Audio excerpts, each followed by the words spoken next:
Des mois, des semaines, il y a cette fronde qui monte, cette inquiétude, et notamment dans les départements enclavés, les départements ruraux qui ont vraiment l'impression qu'on leur impose cette mesure d'en haut. À eux, qu'est-ce que vous pouvez leur dire?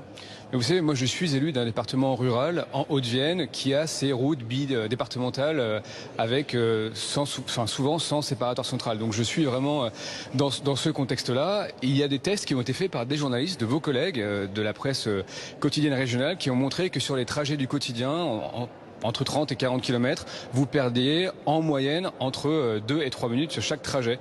Et moi, je dis à mes collègues républicains que si dans 2 ans, et on a sauvé effectivement par ce mécanisme 300, 400, 800 vies, ils auront du mal à revenir vers nous pour nous dire que cette mesure était inutile. En revanche, si nous, dans 2 ans, nous constatons l'inefficacité de la mesure, il ne sera pas compliqué pour nous de la retirer. Mais je pense que pour sauver des vies, ce qui est l'objet de cette mesure, on ne doit pas sombrer dans des postures qui sont aujourd'hui très largement des postures politiciennes. Mais justement, moi je ne vous parle pas des députés et des postures politiciennes, je vous parle des élus locaux, des maires de petits villages, des habitants de ces villages. C'est eux qui ne comprennent pas cette mesure.